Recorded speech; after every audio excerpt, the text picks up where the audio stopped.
alguns recados e uma breve apresentação, talvez, do texto do Walter Benjamin, mas muito rápido. Alguém iniciou a gravação aí para mim? Acho que alguém iniciou a gravação, porque aqui está falando que está iniciada e eu tinha me esquecido de novo.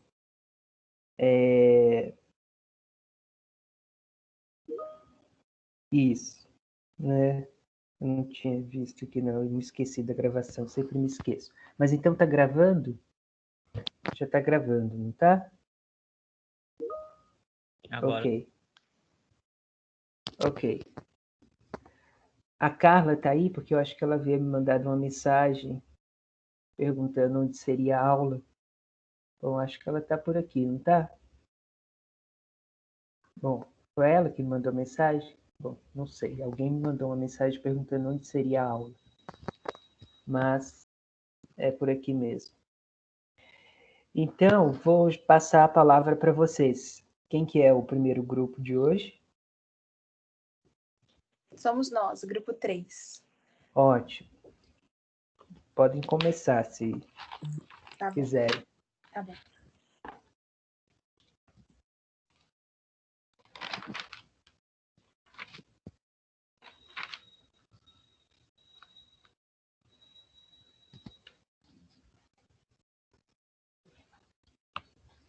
Então tá, vou começar. Bom dia, gente. Todo mundo me ouvindo? Sim. Certo. Sim. Obrigada. Dando continuidade à aula anterior, nós estamos falando do livro Pontos de Fuga, né? Como o professor bem disse, o segundo volume da trilogia O Lugar Mais Sombrio, de Milton Ratum, lançado em 2015. Diferente do primeiro livro, que se ambienta em Brasília, esse já se passa em alguns bairros de São Paulo, e a tribo é desfeita, né? E é formado um novo grupo, mais concretamente uma república, conhecida como Fidalga. O livro, então, ele é baseado nos conflitos dessa república como um grupo e nos conflitos de cada morador dessa república. Os sentimentos, as incertezas, as certezas, os estilos de cada personagem é mostrado para o leitor. Eu já estou um pouquinho nervosa, então vou tentar de rir, desculpa. Calma. Enfim.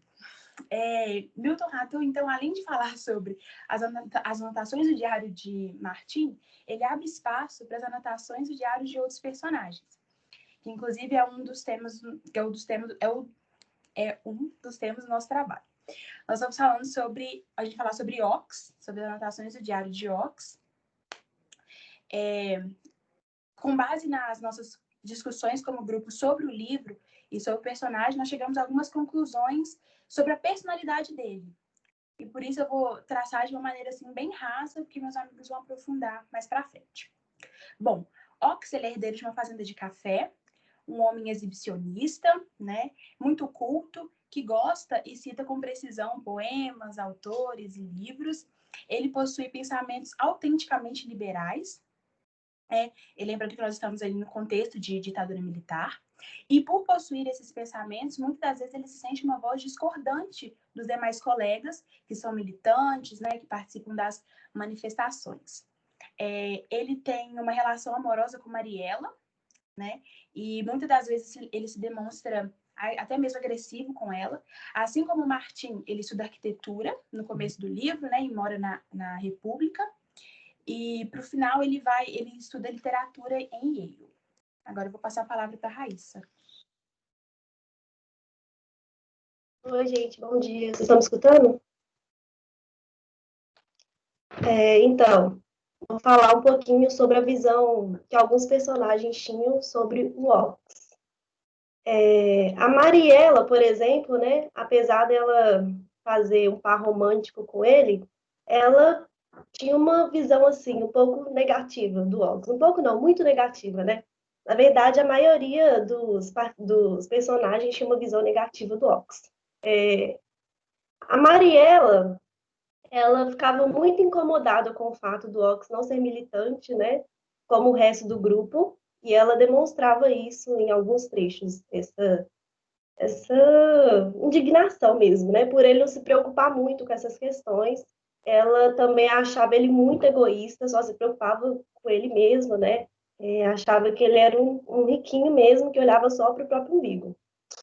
E ela também achava ele agressivo, né? Porque, de fato, ele foi agressivo com ela.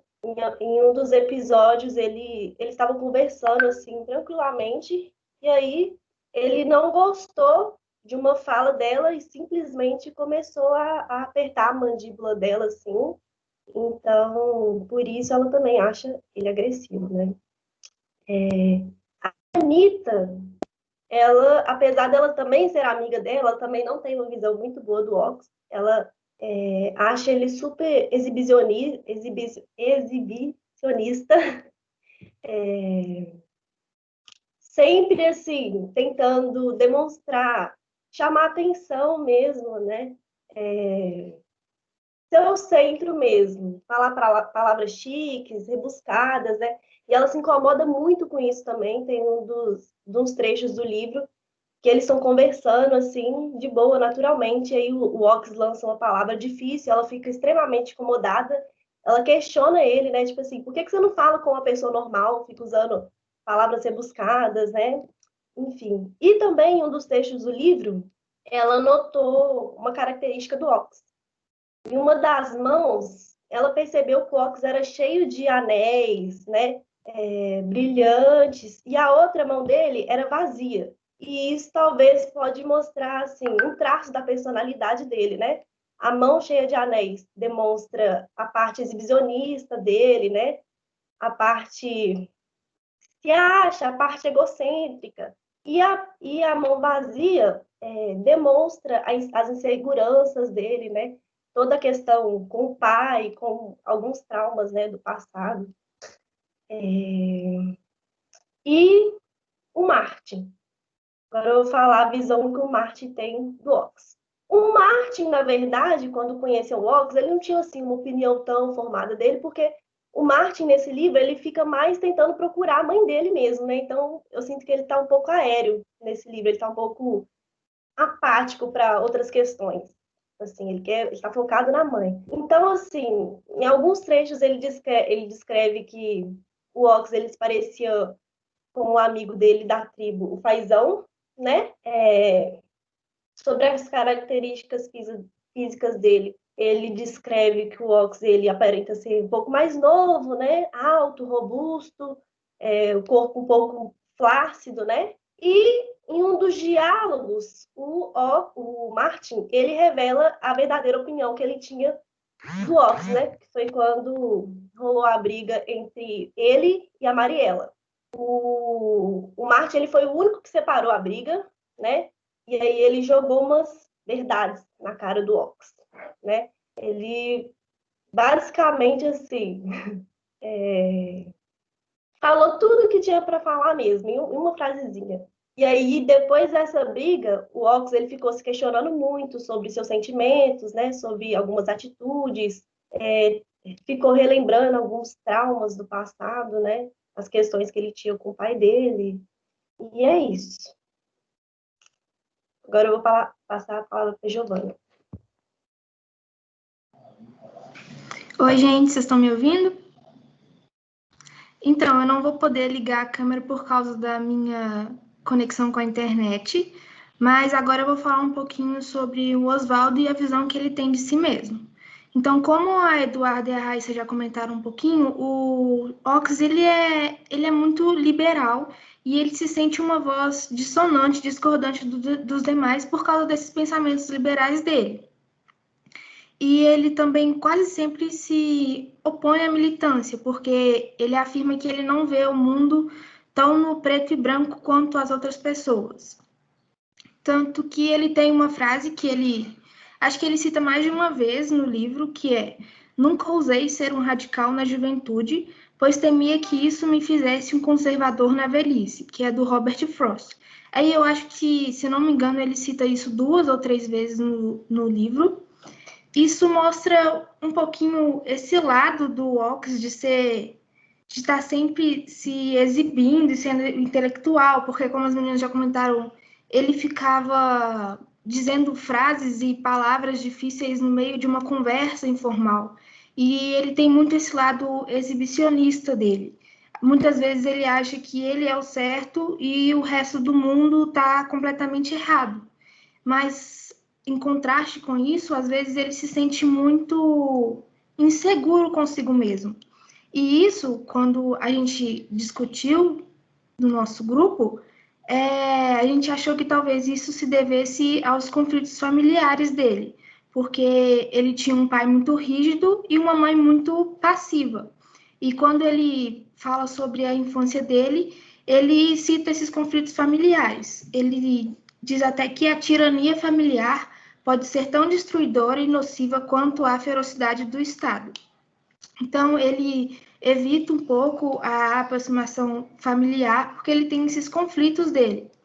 E ele também passou por um processo muito doloroso na infância dele, que foi quando o marceneiro da fazenda que ele herdou foi assassinado, e ele sentiu muito isso, e logo em seguida o pai dele se mata praticamente na frente dele. Então ele tem muitos conflitos familiares, muitos traumas, e isso pode gerar essa personalidade que ele tem de se exibir demais, de ser arrogante e estar sempre na defensiva.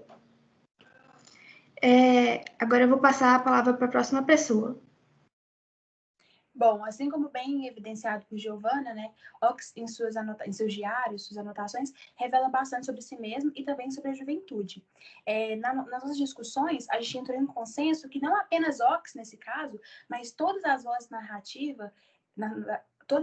da narrativa, né, olhando por esse contexto da ditadura militar, na juventude, olhando assim a questão da juventude, demonstra suas incertezas, né?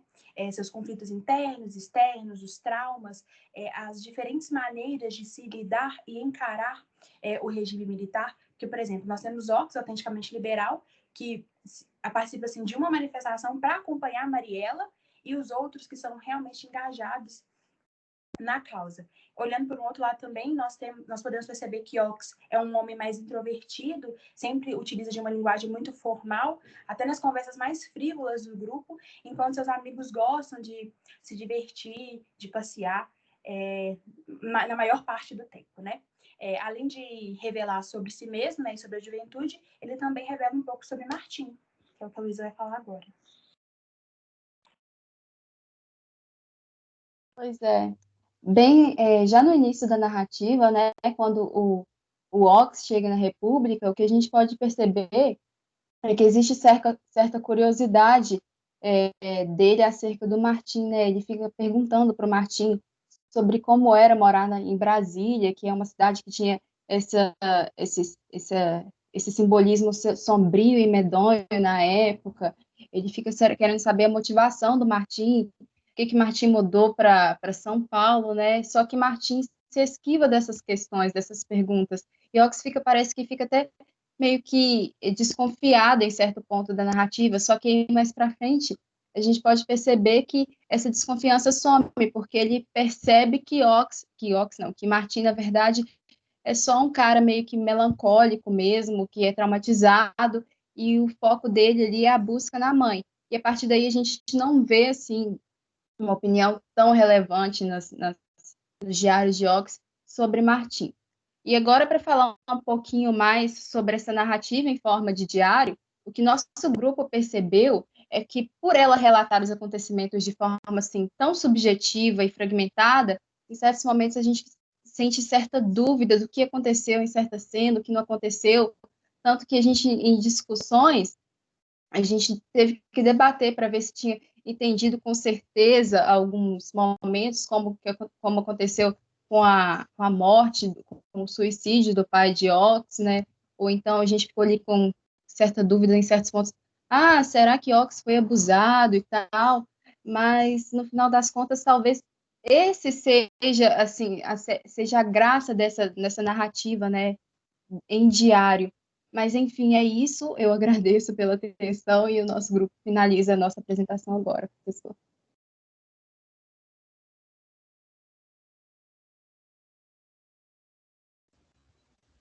Oi, gente. Foi uma apresentação muito boa. Vocês tocaram assim em pontos extremamente importantes, né?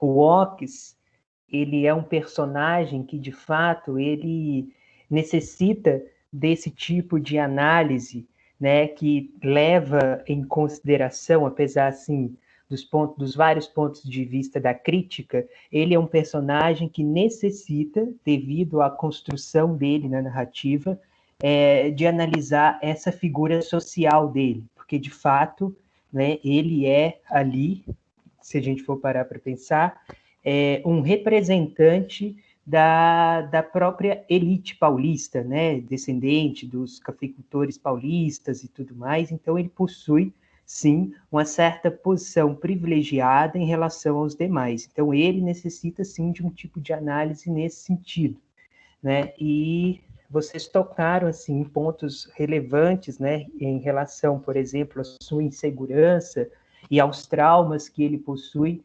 relacionados aos seus conflitos familiares, né, principalmente tendo em vista a relação dele com o pai, essa relação tanto quanto nebulosa, né, como vocês mesmos apresentaram, que justamente pelo fato dessa escrita um tanto quanto subjetiva e fragmentária, a gente não tem certeza de certos acontecimentos, né? Mas é justamente isso que a narrativa provoca, né? Como vocês bem colocaram, é justamente isso, né?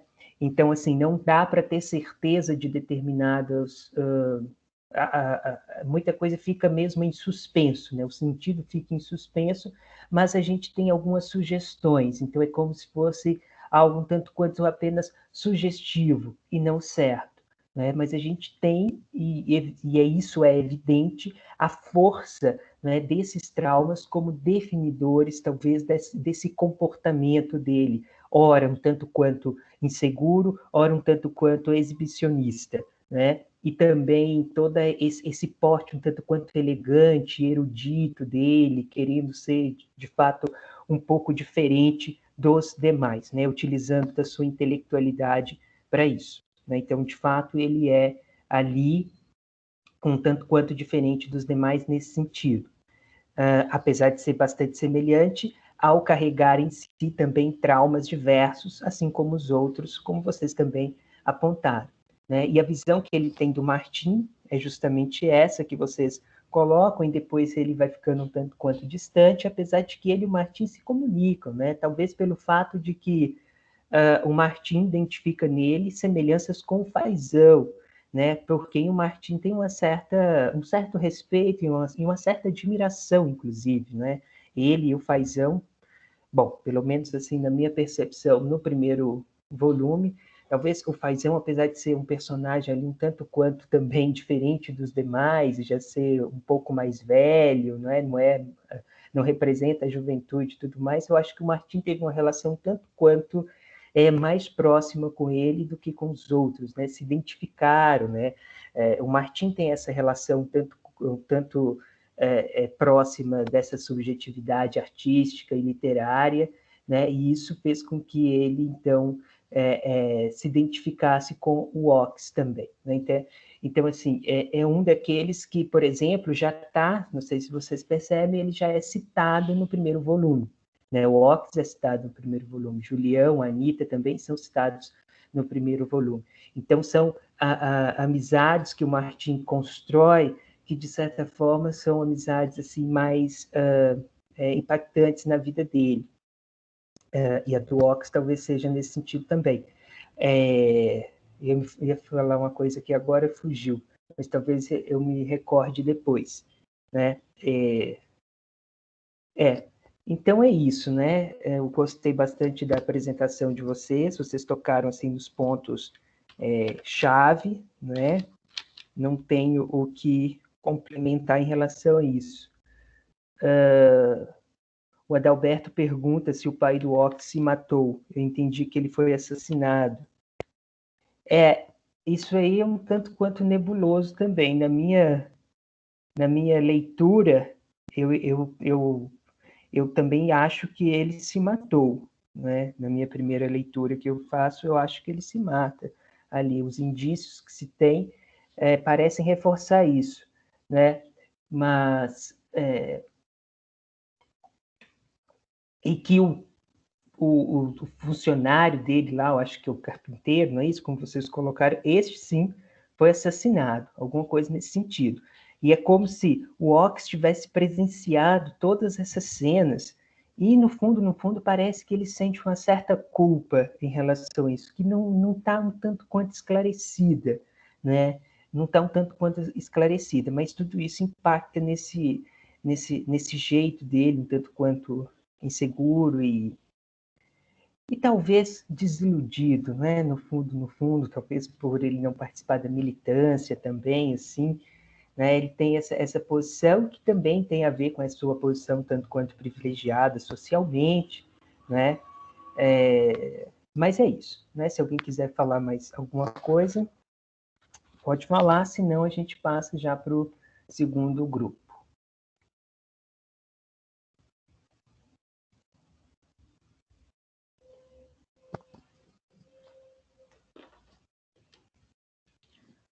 Bom, então vamos para o segundo grupo, que vai falar sobre o Martim, não é isso?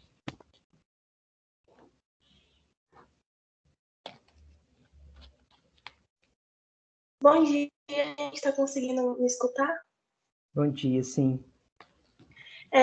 Nosso grupo, o grupo 4, vai falar um pouquinho sobre essa narrativa do Martim. Eu e a Eduardo vamos apresentar, porque as outras pessoas do grupo não comparecer hoje.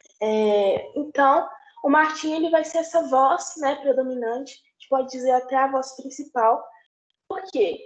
Porque muitos acontecimentos, né, a nossa visão sobre muitos personagens vai ser baseada naquilo que o Martim vem falando com a gente desde o primeiro livro. Porém, ao chegar no segundo livro, ele vai ter essa adição de novas vozes. Essas novas vozes vai fazer com que a gente reflita sobre o que foi narrado por Martim. Então, a gente vai se questionar, né, se aquilo que foi narrado por Martim aconteceu daquela forma que ele passou para a gente. Então, vai ter essas contradições que a gente vai começar a analisar durante os textos, e a gente vai, os leitores, a gente vai começar a pensar possíveis interpretações daquilo que foi acontecendo, inclusive, né, relacionado à questão da ausência da mãe de Martim e a relação com o pai, que, né, por si vai ser o principal acontecimento que que Martim ele vai narrar. Ou ele narra alguma coisa, né, relacionada a isso, ou ele narra sobre isso. Ele vai falar muito, né, principalmente sobre essa ausência da mãe, e isso vai interferir diretamente nas relações dele com as pessoas. Então, muitas vezes ele vai ser visto como uma pessoa muito na dele, que prefere ficar lendo poemas dentro do quarto. Então, ele vai, né, ter esse tipo de comportamento justamente pelo trauma que ele passou, né, em relação à mãe. Além, né, dessa questão da mãe e do pai, tem uma questão social também, questão histórica, ligada a essa questão da ditadura. Apesar dele não estar diretamente na militância, né, ele não vai ser igualzinho uma Dina, não sei direito como que fala o nome dela, mas ele não vai ser tão incisivo quanto ela, mas ele vai ter uma participação e ele vai sofrer também com essa repressão, tanto, né, diretamente ou indiretamente. Né, ele já passou, ele já foi preso, então tem essa questão direta e essa questão indireta, né, os amigos dele que passou por essa repressão, que passou pela violência ditatorial. Então, a gente vai ponderar essa questão aí da relação dele e a narração dele perante a ditadura, né? Essa repressão que, né, esses problemas que vai acontecer, esses problemas pessoais que vão acontecer com ele, tanto esses sociais, né, esses históricos, vão fazer com que ele mude do cenário, né? Então, no primeiro livro ele vai estar lá em Paris, né? No início ele vai estar em Paris, né, igualzinho o professor falou, com o Ox, com o Julião, com a Anitta, e depois ele vai relembrando sobre o que está acontecendo lá, aqui no Brasil. Então ele vai começar falando, né, lá do interior de São Paulo, depois a gente vai ver ele falando sobre Brasília, que depois ele vai falar, né, porque o pai ele acaba mudando para lá, tem a separação dos pais, e a mãe vai viver com outra pessoa. Então, a gente vai ver ele se deslocando muito nos textos, né, em relação ao espaço.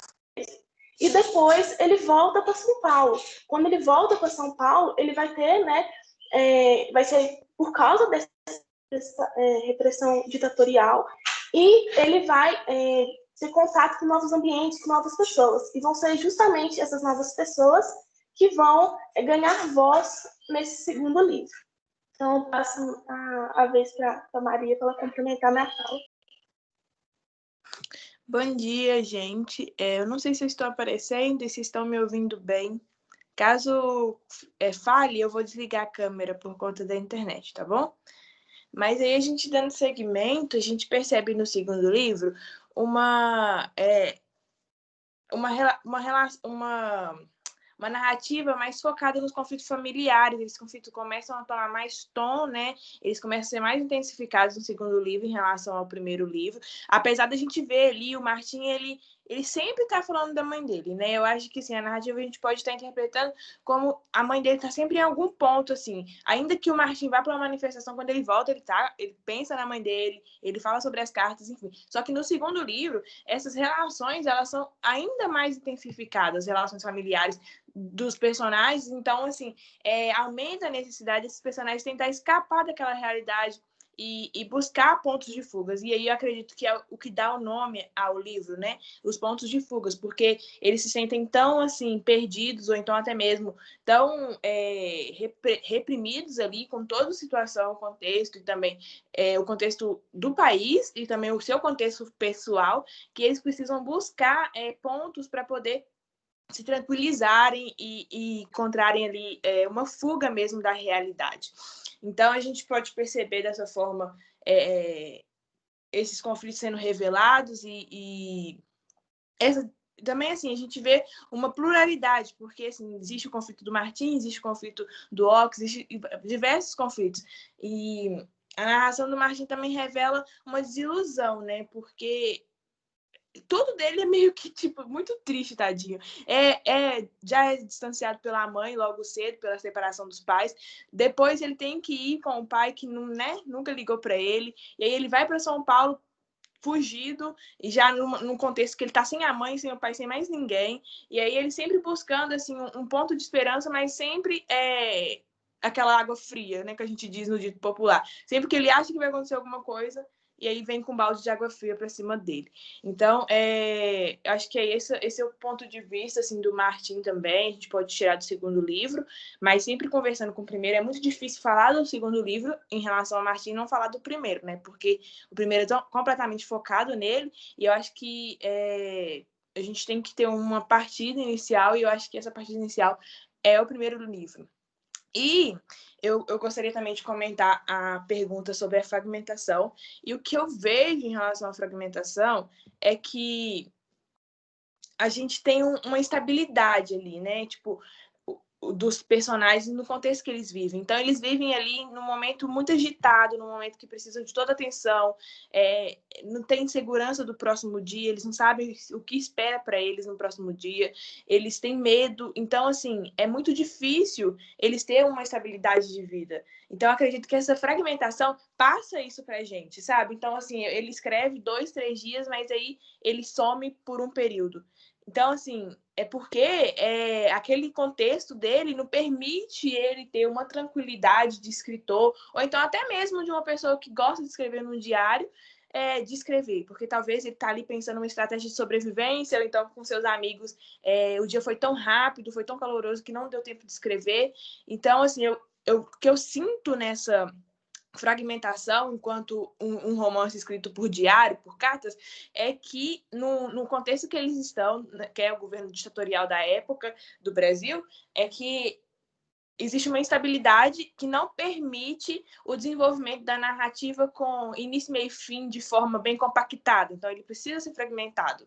E pensando o personagem mais de forma individual, e aí eu vou focar mais no Martin, como a gente está falando sobre ele, eu considero também que, tipo assim, o momento, apesar de ser um momento extremamente turbulento e ele teria muita coisa para escrever, ao mesmo tempo é tanto choque que corta a inspiração dele. Então, pode ser que também um dos motivos dele não estar escrevendo é porque não consegue desenvolver no papel aquilo que ele sente, aquilo que ele está vivendo, ou então essa inspiração foi quebrada por conta por determinados fatores da ditadura militar, né? Então, por exemplo, você é abordado no meio da rua do nada. Talvez isso te deixa tão em choque que você não consegue passar para o papel.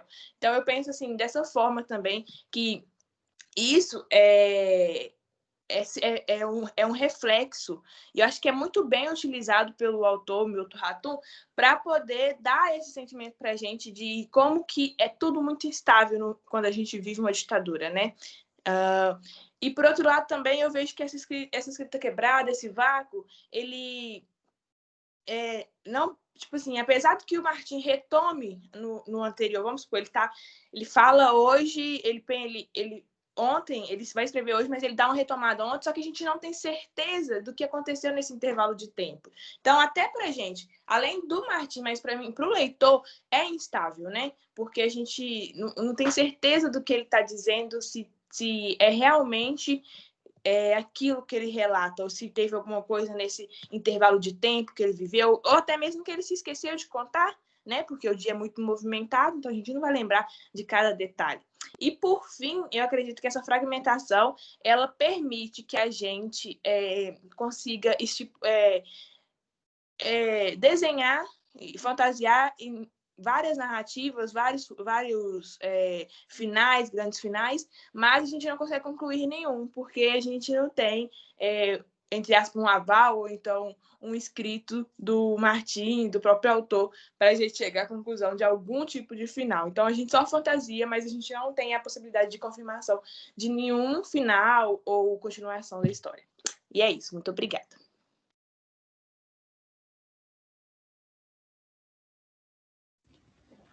Ótimo também, vocês tocaram assim nos pontos relevantes em relação... vocês já terminaram? Eu já comecei Sim. a falar, eu... Terminamos, professor. Tá certo. Mas vocês tocaram assim nos pontos relevantes mesmo, assim, achei interessante, né? Fizeram uma leitura do ponto de vista formal também, né? Pegando essa questão da fragmentação, como eu tenho insistido, né? Eu busco analisar principalmente isso, tentar entender por que essa forma, o que essa forma está dizendo do tema, né? Justamente pelo fato de ser um período que dá essa incerteza, essa instabilidade às vidas comuns, à vida desses jovens estudantes e tudo mais. Todos esses impedimentos, essas censuras, esses cortes, fazem com que isso seja refletido também nessa forma, que é uma forma descontínua e lacunar, né? Como eu já insisti várias vezes com vocês, né? E é interessante pensar também nesse adensamento dos conflitos do Martin, né? Nesse segundo volume, né? Como que ele está, né? Isso já foi apontado, inclusive, na aula passada, né? Acho que pelo grupo do Julião, se eu não me engano, ou da Anitta agora, não sei, mas não importa, né? Mostrando como que ele estava passando por um período assim extremamente, estava chegando ao ponto de delirar mesmo, né?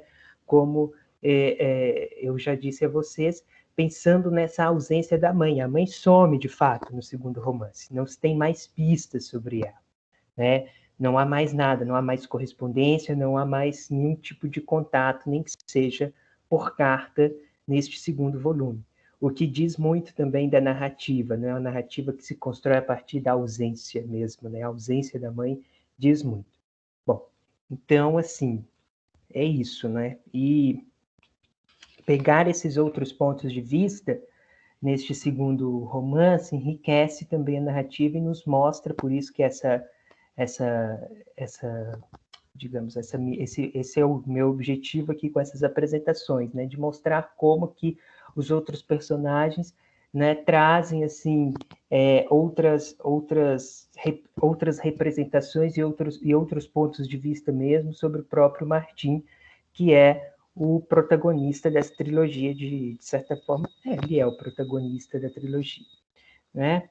Então, vou passar a palavra para o último grupo, que vai nos apresentar, então, as outras anotações, outros personagens, porventura, que aparecem, as cartas também que aparecem ali. Bom dia, gente, tudo bem? Espero que vocês estejam conseguindo me ouvir. O nosso grupo, ele ficou com as demais cartas, né? Já foram apresentadas as outras. As cartas e bilhetes, correspondências que acontecem no decorrer do... Aí a gente vai começar falando sobre a carta da Havana. A Havana, ela é uma personagem muito importante no romance, porque ela vai começar contextualizando o leitor sobre o que está acontecendo, o que aconteceu com os outros personagens da tribo, o que aconteceu na última reunião, que o Martim não esteve presente. Ela que vai começar contando para a gente aí, que vai fazer a gente entender em que ponto da história todo mundo está. Ela começa a carta que ela escreve para o Martim bastante chateada com ele, porque ela pergunta sobre a amizade, porque o Martim, ele não se corresponde, não manda nenhuma carta, nem bilhete, não fala se está bem. E ela pergunta, é a nossa amizade? Ou a nossa amizade dependia da amizade com o nortista? E aí a gente vê que ela está um pouco chateada com o Martim. E aí que ela começa a contar sobre a última reunião da tribo, sobre como eles foram pegos, quando ele chegou. Inclusive, ocorre uma briga entre a Ângela e o Fábius. O Fábius, ele tá muito bravo com o Martim, e aí ele começa a falar um monte de coisa sobre ele, fala que ele é ladrão, fala um monte de coisa, e a Ângela começa a defender ele. Os dois, apesar de eles serem namorados, eles começam uma briga muito feia, que nem parece. A Ângela sai, a Havana, ela conta que o nortista vai atrás dela, conversa um pouco com ela, depois ele volta, e é exatamente por causa dessa briga que a Ângela não vai presa, porque ela não está na casa, ela não vai estar na casa naquele momento, porque ela saiu. E aí ela vai mesmo atualizando a gente sobre cada personagem. A gente vê que a Ângela também, ela tá um pouco perdida, assim, sobre o que vai acontecer no futuro, o que aconteceu. Ela chega a falar, a despedir na carta, que ela fala como uma paisagem familiar pode ficar tão estranha e triste. Será que a juventude acabou? A nossa amizade? Então ela não sabe muito bem o que será aí do futuro, não. Eu vou falar um pouquinho também sobre o bilhete que o Lélio, que é mais conhecido como nortista, ele manda, que é a primeira correspondência dele com o Martim. E aí também é a primeira de muitas. Ele é um personagem bastante presente no romance. Ele manda muitas cartas de vários lugares, contando tudo que está acontecendo com ele para o Martim. Eles são bem próximos. Ao longo do romance também, ele acaba de morar na Fidalga, então a presença dele ele fica ainda mais presente no romance. E aí é o que a gente vai vendo. Ele não conta muita coisa nesse bilhete. Ele só avisa que ele está morando em Porão, na casa de uma amiga em São Paulo, e que ele vai mandar uma carta contando tudo o que aconteceu com ele. E aí as meninas vão detalhar mais aí agora.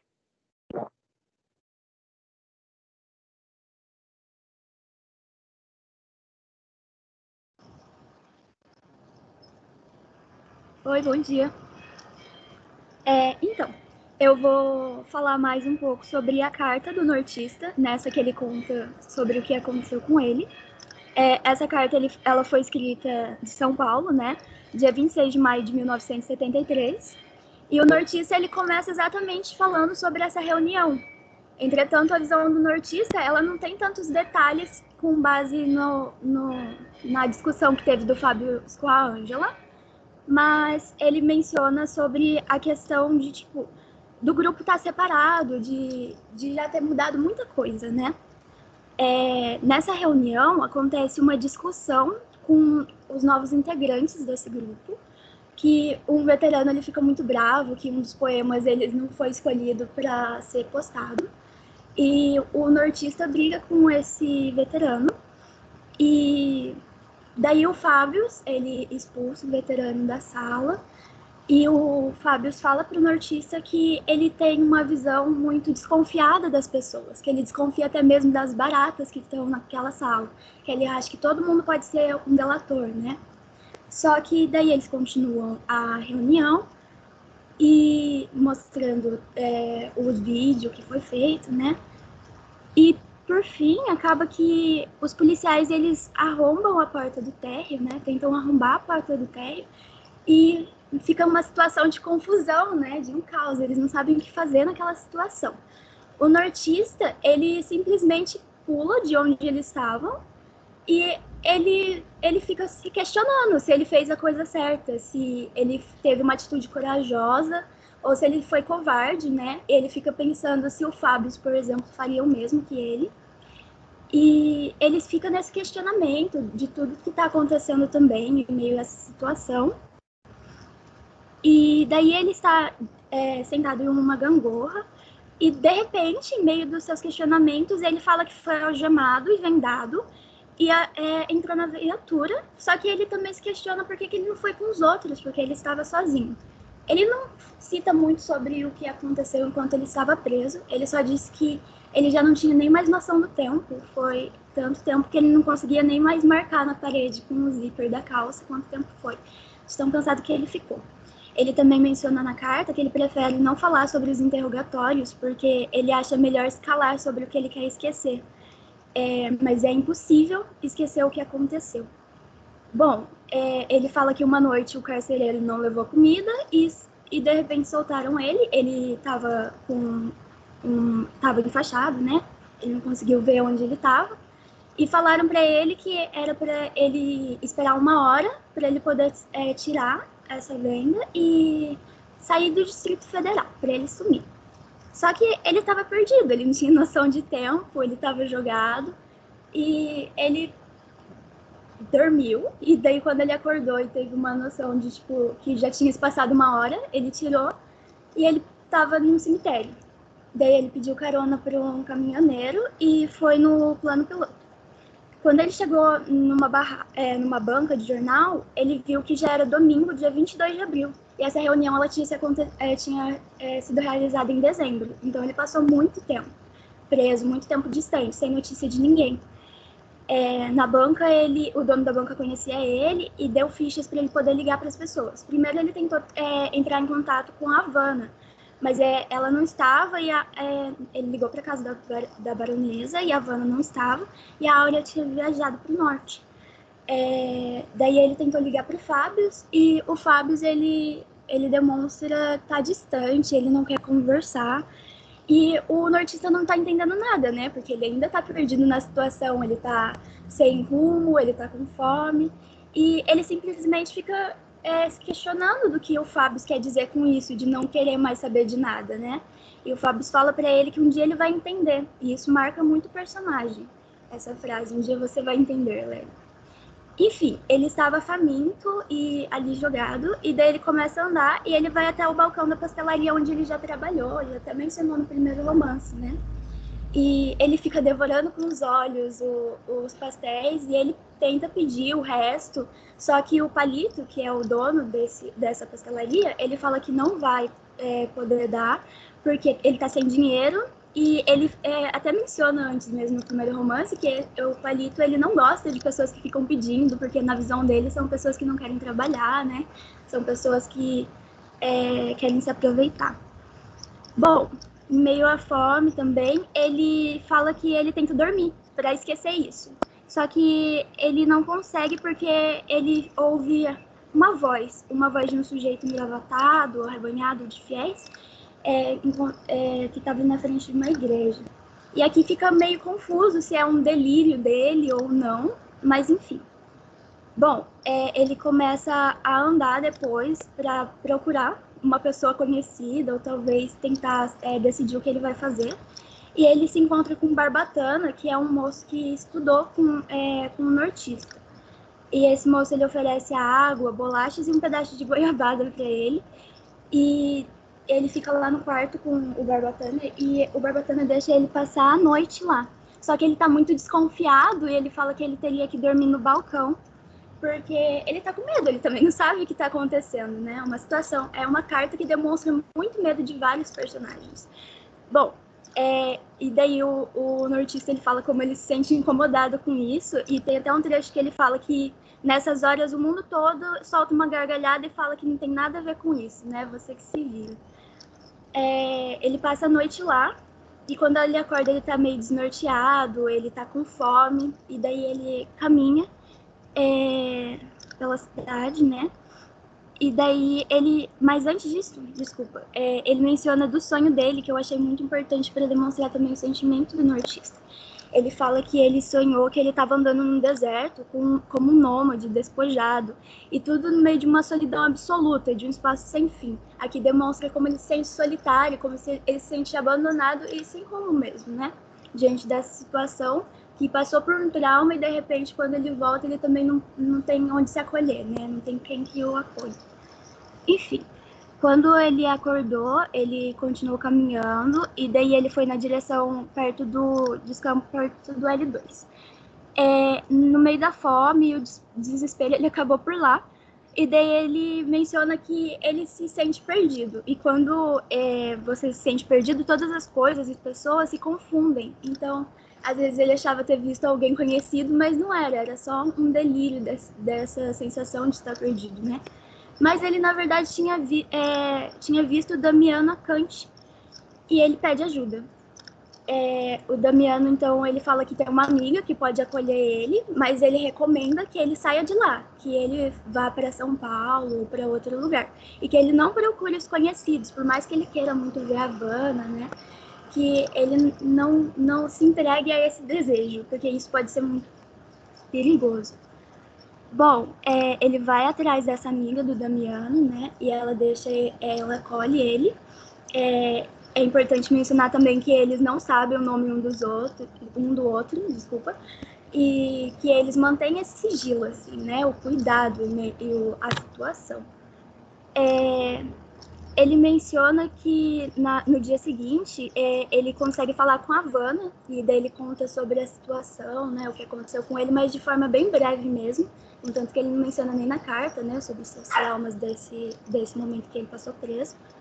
E a Havana, ela também está distante como o Fábio, ela vai mudando de assunto, e no final da ligação ela fala que ela está em um relacionamento com o Fábio, é uma coisa que choca muito o nortista, né? Ele ficou tanto tempo longe, de repente ele já não tem mais ninguém. E daí tem uma parte até que ele fala que ele ficou mudo. E esse silêncio que termina algumas histórias de amor, mas a dele terminou com o nome de um amigo antes do silêncio. E isso é uma coisa que marca muito ele durante a narrativa. Bom, passa um tempo e ele consegue a amiga a amiga que acolheu ele no apartamento, a moça, desculpa, ela dá dinheiro para ele poder ir comprar passagem e ir para São Paulo, né? E daí ele fala que enquanto comprou a passagem, ele decidiu passar na pastelaria novamente. E ele viu que tinham pessoas pedindo, né, pastel pro palito e tudo mais. E ele decide interferir ali na situação, e daí ele pede 3 dúzias de pastel, e daí o palito olha para ele e fala, mas você tem dinheiro? E ele coloca o dinheiro no balcão. E é uma sensação assim de agora consegui, né?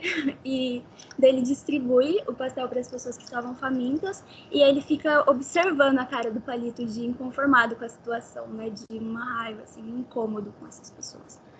Mas enfim, ele vai pro ônibus, ele sai de lá e ele vai lendo, só que em meio à leitura ele também se perde nesses pensamentos do que aconteceu com a notícia da Havana, né? Ele pensa muito nas pessoas do grupo. E ele menciona como ele se sente muito sozinho mesmo, né? Tava sem rumo, como ele se sente abandonado em meio a toda essa situação, uma situação traumática, enfim. Bom, com essa carta, eu acho que dá para perceber que como essas vozes, elas mostram como cada um tá lidando com os delírios da situação, né? Como que, em meio a tudo, acaba que todo mundo tá tendo uma atitude meio egocêntrica, porque são vários problemas, né? São os problemas familiares, são os problemas da vida amorosa, e também esses traumas da situação, né? Mas o nortista, ele é um personagem em si que ele procura muito expor a sua opinião diante das situações, e ao mesmo tempo ele é muito observador, só que ele é um observador que faz muitas reflexões, né? E, enfim, nosso grupo ainda vai falar mais sobre esse personagem e sobre os outros. Eu vou passar a minha fala para a próxima pessoa. Obrigada. Primeiramente, bom dia, professor e turma. Meu nome é Leonardo e eu irei apresentar alguns aspectos relacionados com a ditadura militar nas obras de Milton. É preciso pontuar que a ditadura foi um período de muita perseguição, tortura, morte e dor. Ela ocorreu de 1964 a 1985, período no qual o autor Milton viveu, pois ele nasceu em 1952. A ditadura é conhecida também como a Quinta República Brasileira, de caráter autoritário e nacionalista. É preciso dar uma ênfase que teve início através de um golpe militar. Dito isso, posso citar alguns caracteres abordados nas obras.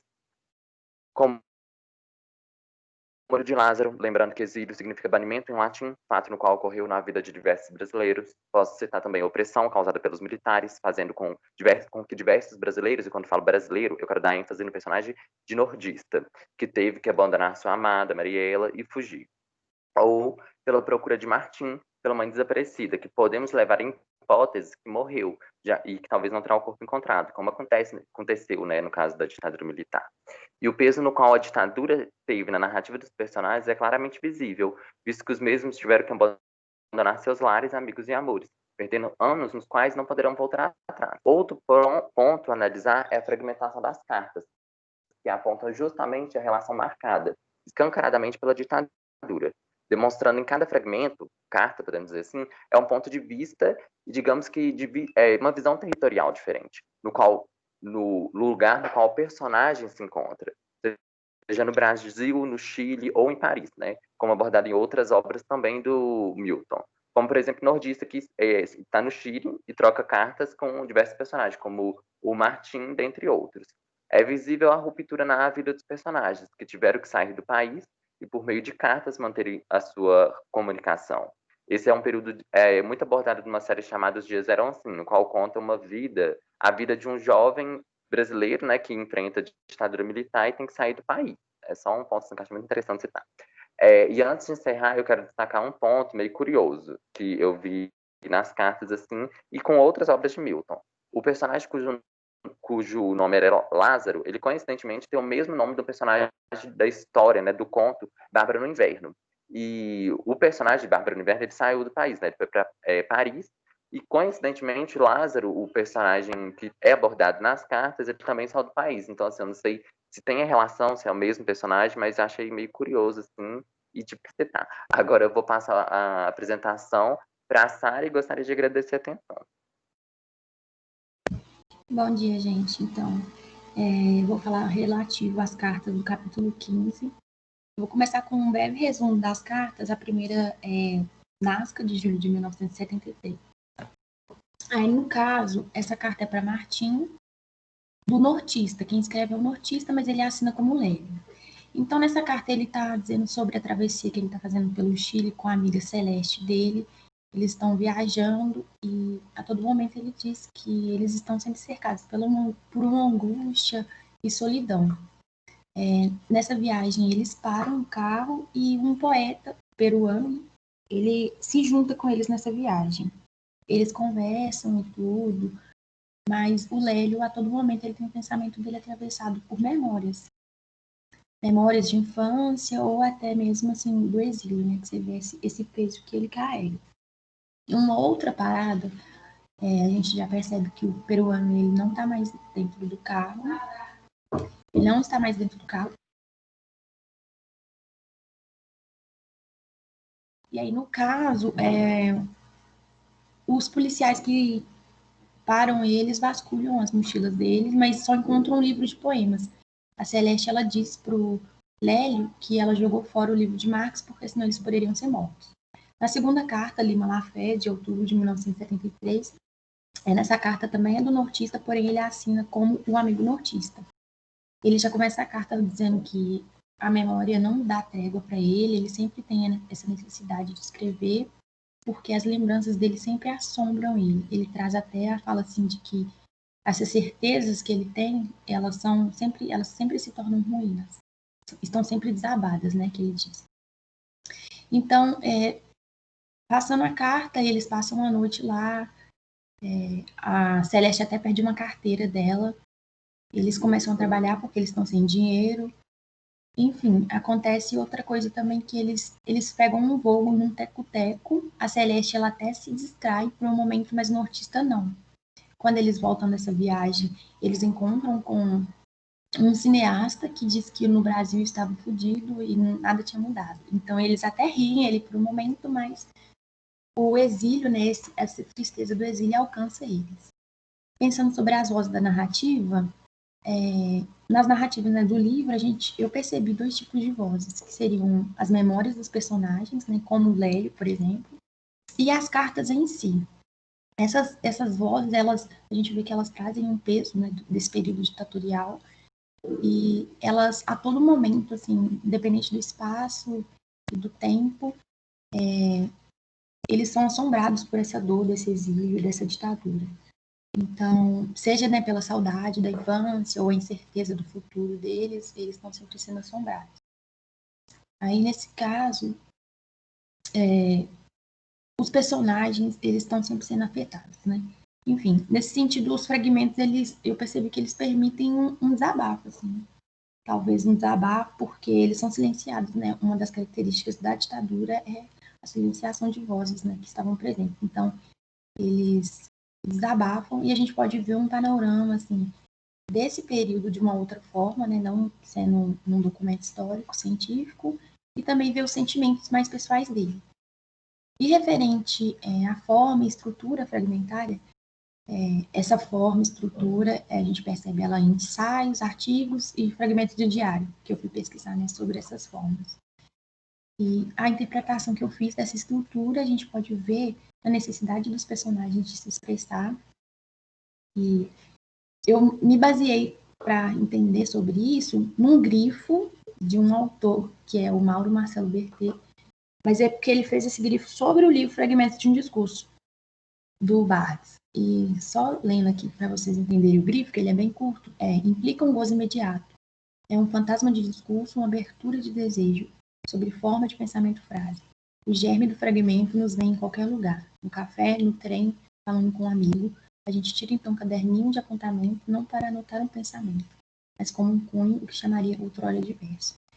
Enfim, eu fiz uma interpretação de que esse fragmento, a gente pode entender ele tanto como, para o autor em si, o Milton Ratum, né, como forma de formatação do texto, da obra, mas também porque esse fragmento, ele é usado pelos personagens. Então, por essa imagem do fantasma que eles encontram em qualquer lugar, que seriam as memórias, né, esse assombramento que eles sempre estão passando, por exemplo, o nortista, ele, a todo momento, ele quer escrever, ele mesmo diz isso, né? Então, como eu já tinha dito, a importância dessa forma fragmentária vem no desabafo do momentâneo e também de registro para ele e para o amigo dele, que seria o Martim, no caso, né?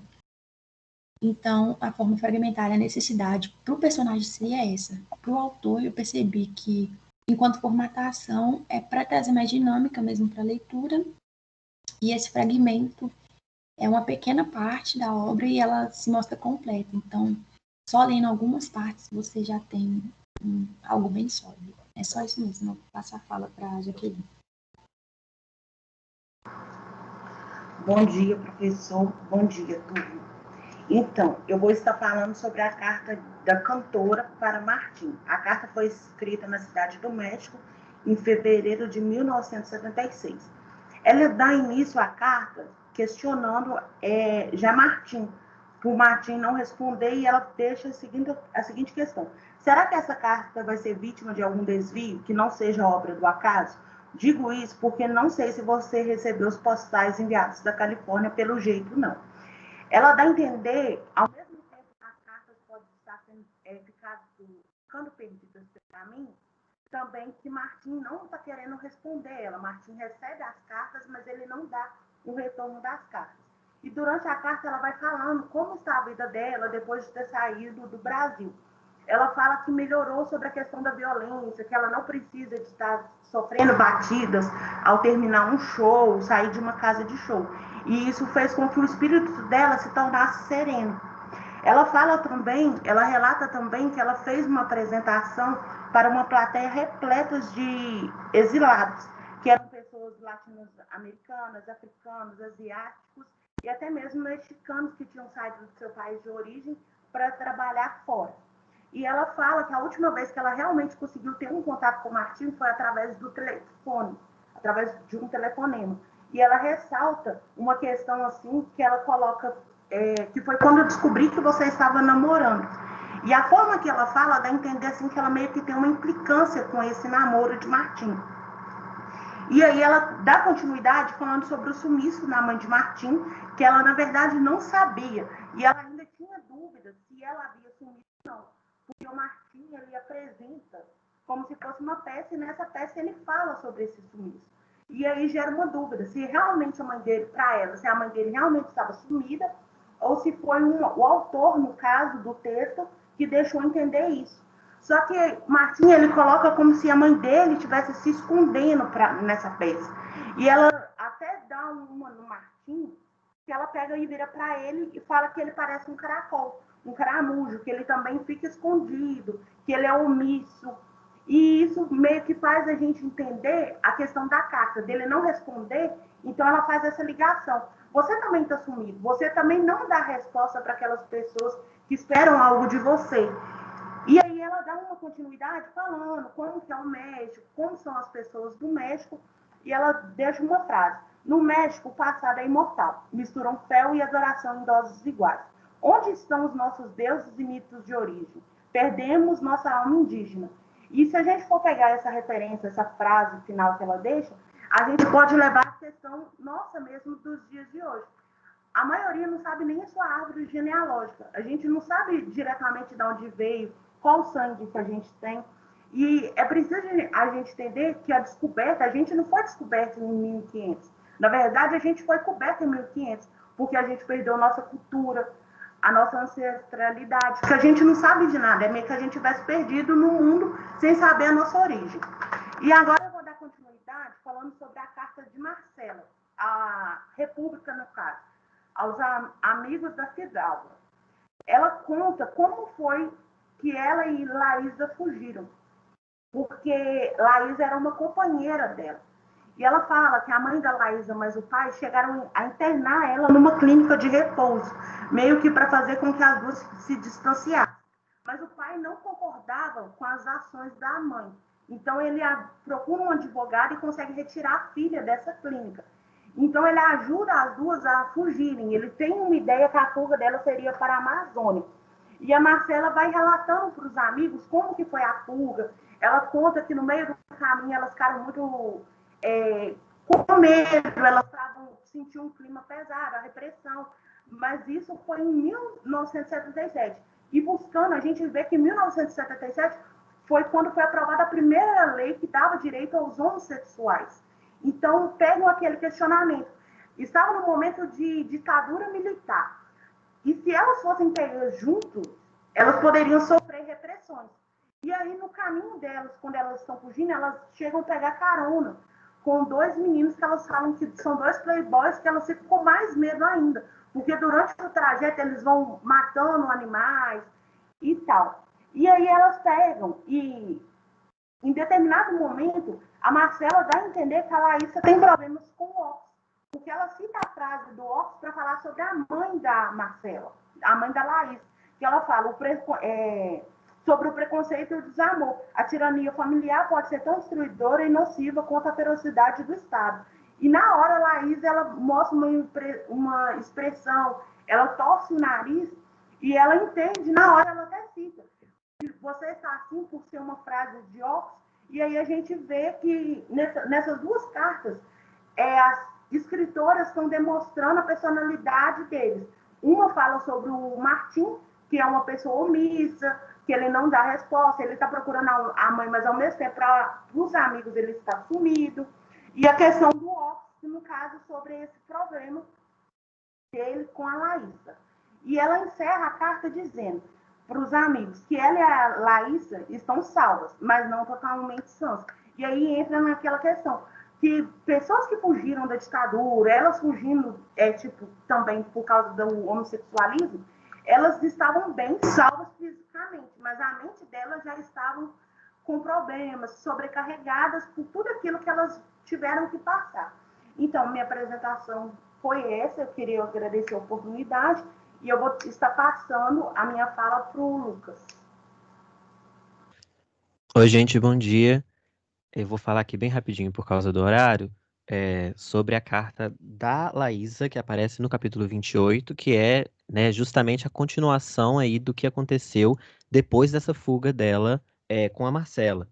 Então ela escreve de Rondônia, ela escreve de uma comunidade indígena, de um território indígena em Ambiquara, em 1979, né? Então, 2 anos depois da fuga dela com a Marcela, então já tinha um tempo que ela estava vivendo lá, nessa comunidade indígena, e ela faz um relato etnográfico, assim, do que está acontecendo lá. Ela cita, inclusive, o Lévi-Strauss, né, que é um antropólogo francês que passou um tempo no Brasil, no mesmo território que ela estava, e ela está traduzindo, inclusive, o Tristes Trópicos, que é o livro dele, um dos livros dele sobre este período. E ela faz uma longa descrição dos hábitos que ela enxerga lá, os hábitos religiosos, os hábitos familiares, e tanto numa perspectiva aí descritiva, etnográfica mesmo, que ela mesma se coloca nesse lugar e diz, no meu trabalho etnográfico e de assistência farmacêutica, eu observei isso, mas também como uma forma de reflexão sobre a própria vida dela, e as questões do Sudeste, as questões familiares dela e as questões do Sudeste, a partir ali daquela configuração comunitária que ela estava vivendo no norte do país. E aí ela fala bastante sobre a sua relação familiar.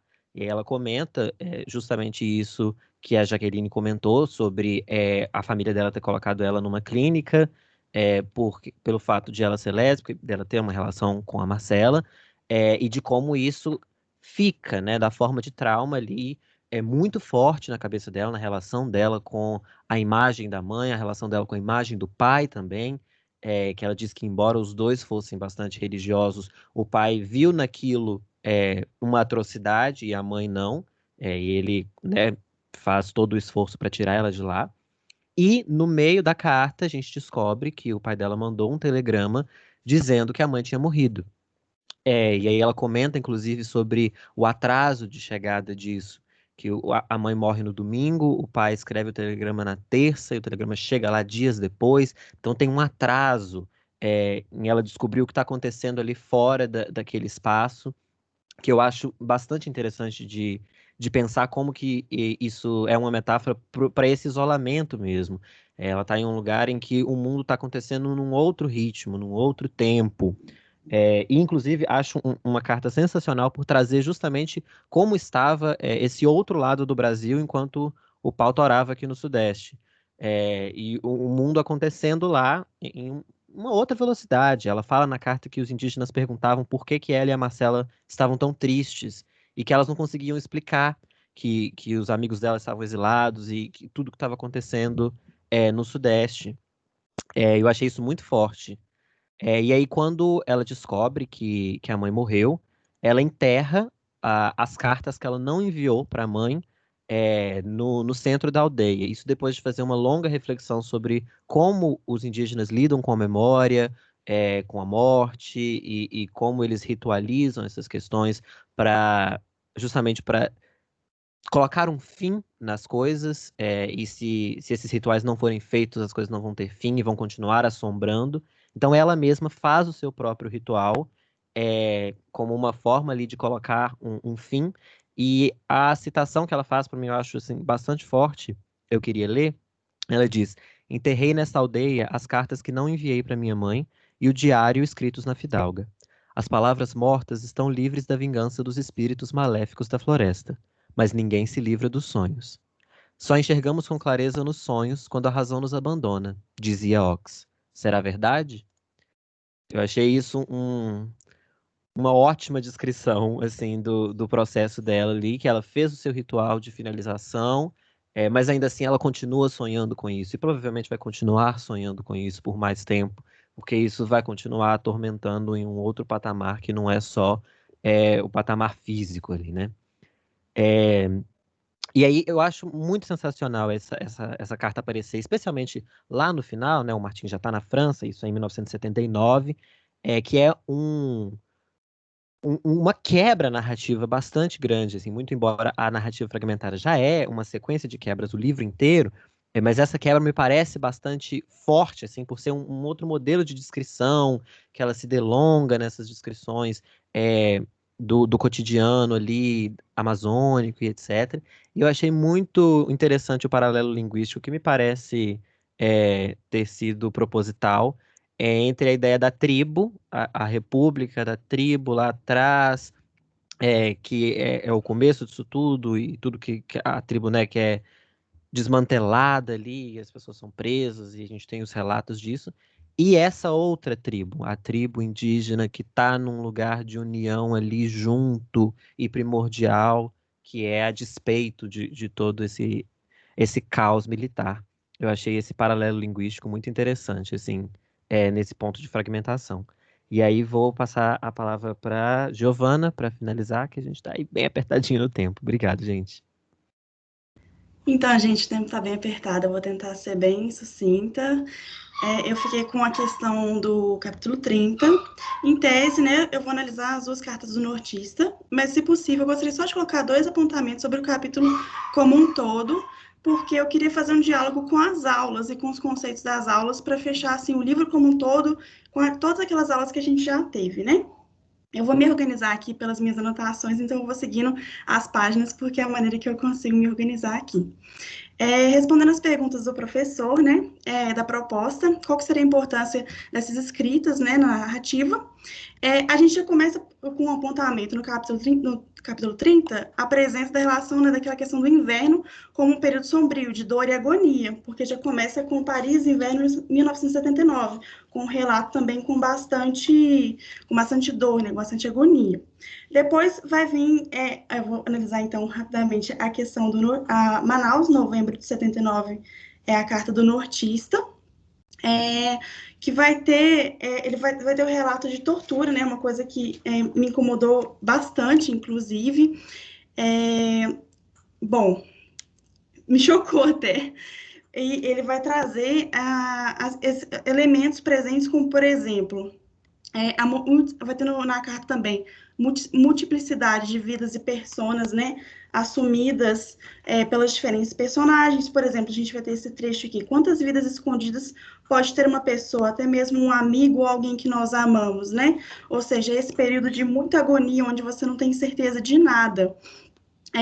Ele também vai ter os elementos da tortura, que remontam à dor do período ditatorial, característica que o professor Alexandre, como muito bem colocou nas aulas, é muito marcante nos romances contemporâneos, né, trazer essa questão, assim, como que eu explico, assim, desse real mesmo, assim, sabe, muito cru, muito nu e cru. Também tem na carta, né, igual eu disse, as diferentes personas assumidas pelos diferentes personagens, vai ter essa questão, afinal, quem que é quem, né, ou seja, quem que é o delator, quem que é o dedo duro. Nessa carta, também, vai ter as noções de um exilado como um sem-teto, né, ele coloca aqui, das diversas viagens dele, né, ele coloca assim, de tantas viagens, São Paulo, Rio, Santiago, deserto do norte grande chileno, Nazca, Lima, aí ele vai colocar, nenhum céu nos abriga, ou seja, essa noção de sem teto, né, sem referência. E também vai colocar a perversão dos assassinos que praticam o que foi colocado na carta, né, a morte sem corpo, ou seja, uma outra característica que o professor Alexandre também colocou nas aulas. Aí vou continuar. No diálogo do capítulo 30 também, no diálogo com Damiano em Paris, de dezembro de 1979, o tema da solidão, ele é explorado, tanto no cárcere quanto no exílio, não existe sublime. E uma coisa que é interessante, que a Maria Eduarda colocou, que vai estar em relação com a segunda carta do nortista, que eu vou achar aqui, Sim. São Paulo, 12 de março de 1980. A Mariana Eduarda colocou assim, né, que é um link com aquela questão da esperança, que depois vem com um balde de água fria, assim, sabe? E o nortista coloca nessa carta para Martim, que, assim, todo o espectro, assim, do que está acontecendo, né, assim, no país. E ele coloca assim, ainda assim, a esperança, amargura e euforia, tudo misturado, ou seja, está acontecendo muita coisa, tem muitos sentimentos acontecendo, e ele coloca que é o eterno ditiramo do Brasil, né? Violência, sofrimento, risadas, promessas e imposturas.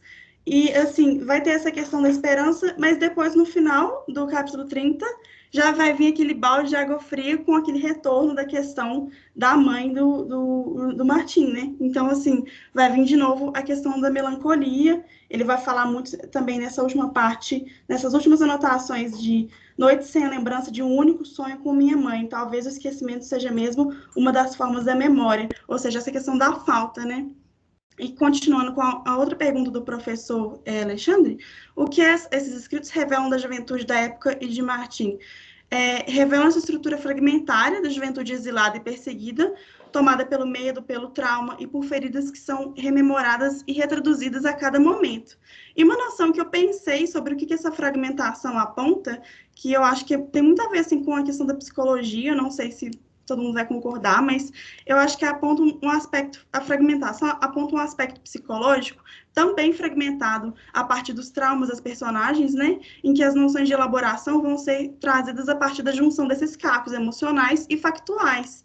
Então, assim, eu sinto que, ao mesmo tempo que a gente está tentando fazer essa junção dessa fragmentação, assim, eu sinto que também o próprio livro está fazendo isso, sabe, internamente. Então, eu acho que é uma noção, assim, psicológica interessante também.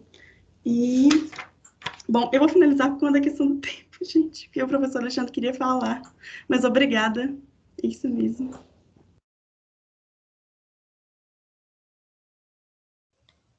Não, uma excelente apresentação, uma excelente apresentação. Fiquei, assim, bastante encantado. Vocês foram... vocês tocaram mesmo nos pontos relevantes, como os demais, mas fizeram uma apresentação extremamente detalhada, né?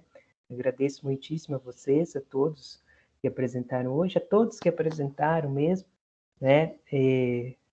Agora, sobre essa última apresentação, eu nem tenho mais, assim, o que comentar, porque foi uma apresentação bastante detalhada, vocês trouxeram, inclusive, trechos, né, bastante importantes, né? Comentaram a respeito das cartas de uma forma muito bem completa, né? Trouxeram também essa relação com o período da ditadura, falaram sobre a questão da fragmentação.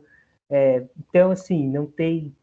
Tá como se fosse um resumo mesmo, né? Foi uma apresentação que encerrou muito bem as apresentações e também, de certa forma, até mesmo as nossas aulas, assim, mais conceituais, né? Bom, o que eu queria falar, né? Agora o tempo está bem curtinho, né? Mas, assim, é só alguns avisos mesmo, né? Depois a gente retoma, talvez, no nosso encerramento, o texto do Walter Benjamin. Eu mando para vocês, é um texto curtinho, assim, é uma página só, que reflete muito essa questão da narração, pensar que o Walter Benjamin, não sei se vocês tiveram contato com algum texto dele, na teoria, alguma coisa assim, ele é um dos maiores teóricos que reflete sobre a narração, sobre o narrador, né? Então, assim, nesse texto, que é um texto pequeno, Conta e Cura, ele está tratando justamente da narração como uma forma terapêutica, né? Então, qual a importância de narrar, né?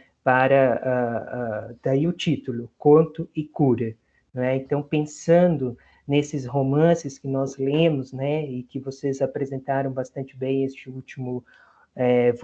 segundo volume, né?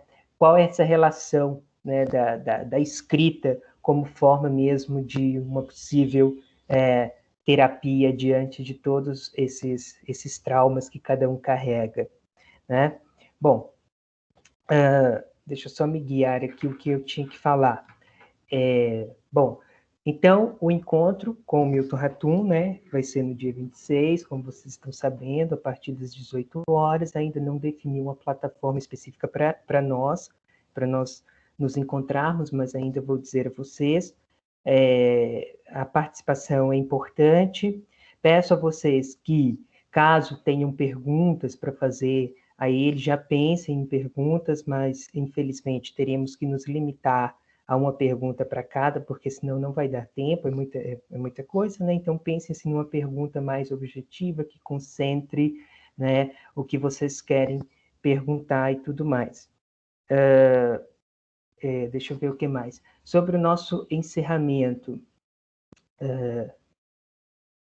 alguém escreveu alguma coisa no chat? Porque apareceu aqui para mim, mas eu não tô vendo. Mas então, sobre o nosso encerramento, vai ser no dia, nossa última aula, né, fechando o curso e tudo mais, em que eu proporei uma espécie de conclusão mesmo, vai ser no dia 28, não é isso? Daqui uma semana, a gente faz por essa plataforma mesmo, e depois eu detalho, eu digo a vocês o que eu pensei sobre, né, mas a princípio eu achei o seguinte, não vai ser uma aula expositiva nem nada, até porque já tivemos essas aulas e tudo mais, vai ser mais um momento mesmo dessa interação, mas não essa interação nesse sentido que a gente está fazendo aqui, dessa apresentação de vocês, né? Então, assim, eu pensei numa coisa assim, não sei se vocês vão achar a ideia interessante, né? Nós trabalhamos ao longo desse curso com a prosa, né? A poesia não apareceu, até porque eu tenho, assim, o meu estudo crítico maior é de prosa, apesar de que eu amo poesia também, né? Mas poesia não é o meu forte no estudo de crítica, né? Eu acharia interessante que a gente pudesse, como se fosse uma espécie, se estivéssemos em tempo presencial e tudo mais, né, se as condições permitissem, seria algo até um tanto quanto interessante, né? Eu pensei que a gente pudesse fazer uma espécie de um sarau, né? Assim, cada um traz um poema e tudo mais, de literatura brasileira, né? Porque aqui é literatura brasileira, ou até mesmo um poema autoral, quem sabe, né? Já vi aí que alguns têm esse lado de escrita criativa, alguns até já me falaram sobre, né? Então, assim, vocês podem trazer para a gente compartilhar, né, essa leitura mesmo, de uma forma um tanto quanto lúdica, não é? Não tem aí nenhum tipo de estudo sobre poesia nem nada, né? Para a gente compartilhar mesmo como uma forma de encerramento. Se forem poemas curtos, né, porque existem muitos poemas curtos, vocês podem trazer até mais de um poema, né, para a gente ler aqui, né, como forma de encerramento mesmo, né, e é mais ou menos nesse sentido que eu pensei. Então, vamos fazer uma espécie de leitura conjunta de poesia. Acho isso fantástico. E quem não puder participar do encontro com o Ratum, né, porque talvez o horário... isso vai ser no último dia, Igor. Não é do mesmo dia do Ratum, não.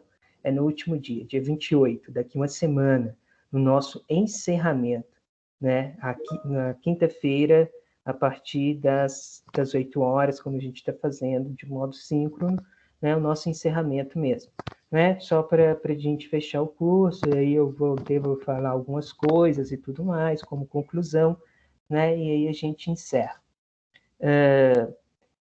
E quem não puder participar do encontro com o Ratum, porque eu sei que muita gente não vai poder participar, aí eu pensei na possibilidade de, nesse dia, na quinta-feira, quem não puder participar, aí depois vocês entrem em contato comigo, se não puderem participar, porque pode ser que o horário não permita e tudo mais, e como vai valer ponto de participação, como está lá no cronograma, eu pensei que vocês poderiam, no dia do encerramento, quem não puder participar, que isso fique claro, né, falasse um pouco sobre o trabalho final, né, mas aí não é para fazer apresentação formal nem nada, não.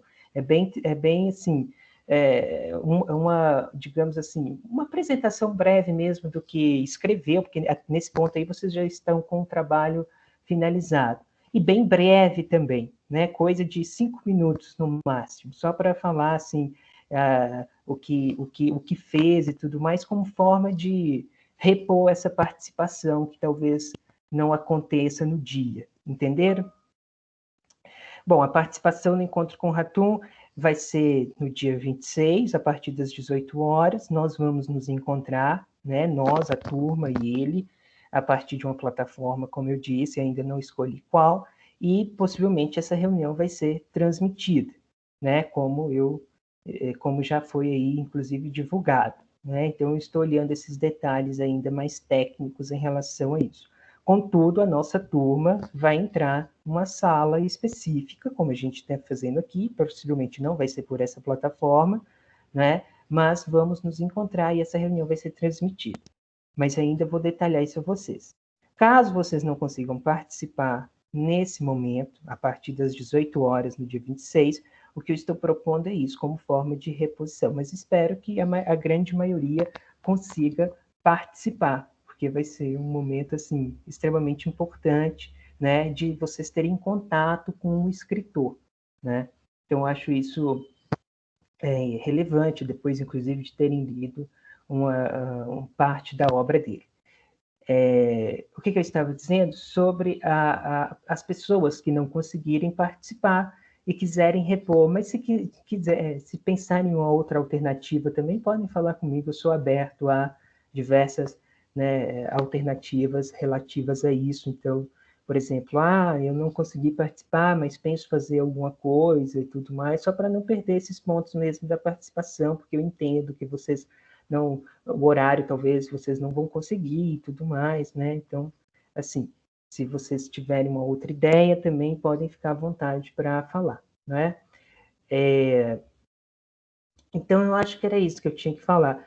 Eu já estou terminando de corrigir as resenhas 3 e 4, como eu disse a vocês, já enviei, inclusive, para alguns, né? Devo passar todas essas notas das resenhas para o professor Gustavo, que é o que está responsável, de fato, pela disciplina, e ele que deve colocá-la no sistema, então vocês fiquem atentos em relação a isso, quaisquer problemas de notas, vocês me comuniquem, porque eu tenho que passar para ele.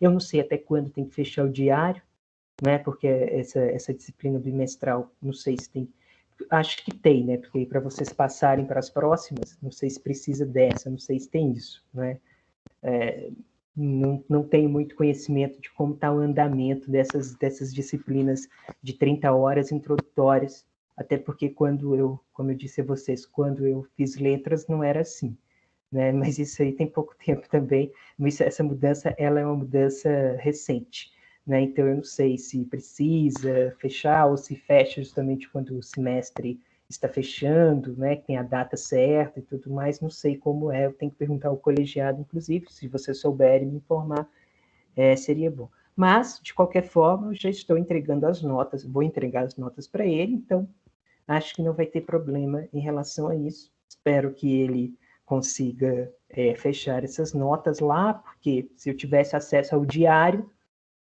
eu já faria isso imediatamente.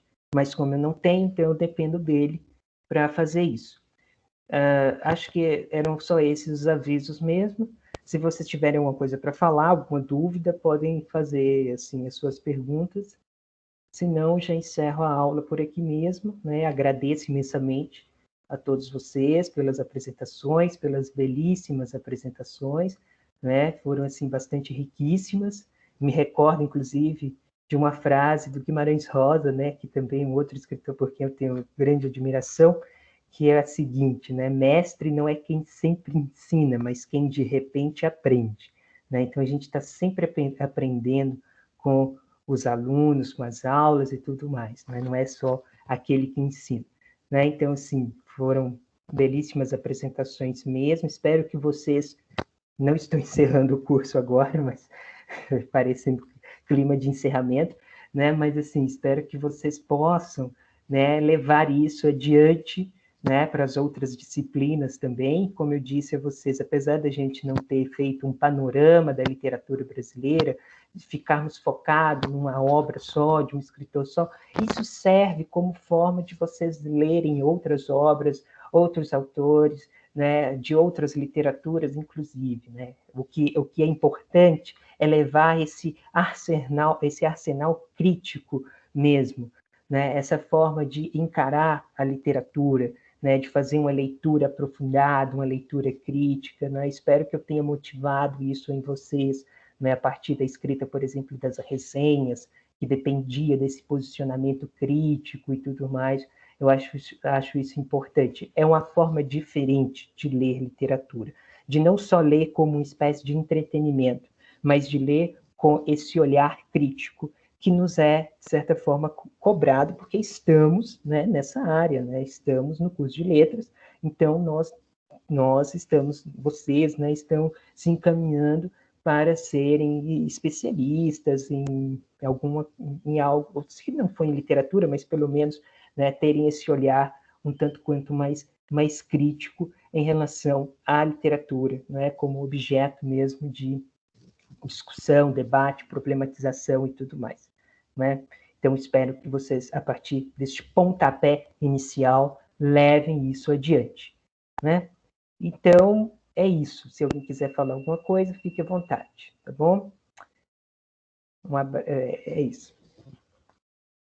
Alguém quer falar alguma coisa? Alguma pergunta, alguma dúvida? Senão, tá certo. Então é isso, gente. A gente se comunica pelo nosso grupo, né? Qualquer coisa. E aí eu mando para vocês lá o texto do Walter Benjamin, que é um texto curtinho, e 2 vídeos que eu gostaria que vocês assistissem no YouTube sobre esse volume que não deu para a gente assistir aqui. Mas é isso então, tchau para vocês. Não sei se ainda continua gravando, né? Mas aí eu termino aqui. Até terça-feira, até